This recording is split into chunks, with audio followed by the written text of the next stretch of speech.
আসসালামু আলাইকুম রহমতুল্লাহি বরকাতু। বন্ধুরা সালাম দিলেন, সালাম উত্তরটা দিবেন। তো আজকে আমার এখানে আপনাদের সামনে যেটা আমি উপস্থাপনা করছিলাম একটি বিডি চিত্র নিয়ে আসলাম। তো আজকে বিডি চিত্রের ব্যতিক্রম, এটা একটা আনুষ্ঠানিক খানার আয়োজন করছিলাম। এখানে প্রায় 20 কেজি গরু গোস্ত। তো সেটি দেখতে পাচ্ছেন, এখানে বিভিন্ন রকম মশলা দিয়ে উপরোল করে জাত করে রেখেছি, প্রসেসিং করে রেখেছি।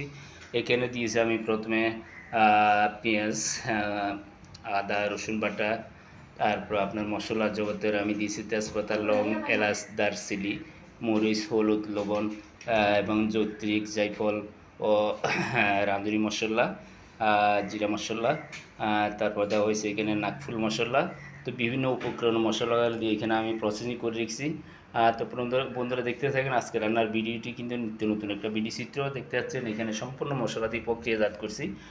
পরবর্তী পরিপূর্ণ প্রসেসিং হলো আপনাদেরকে আমি সেটা দেখাবো আর একটি ভিডিও চিত্র। তো বন্ধুরা কে কোথায় দিয়ে দেখতেছেন আমার ভিডিও চিত্রই আমাকে একটু সহায়তা করুন, আমি অনেক কষ্ট করে ভিডিওগুলো বানাই। দেখতে পাচ্ছেন এখানে আজকে রান্নার আয়োজনে ভিডিও চিত্রে এখানে আজকে ছাত্রদের জন্য ব্যতিক্রম একটা খানার আয়োজন হচ্ছে। একটা দানবীশীল ভৌতি খানাটা দিছে, গরু গোস্ত দিয়ে আজকে উন্নত মানের খানা পরিবেশন করা হবে।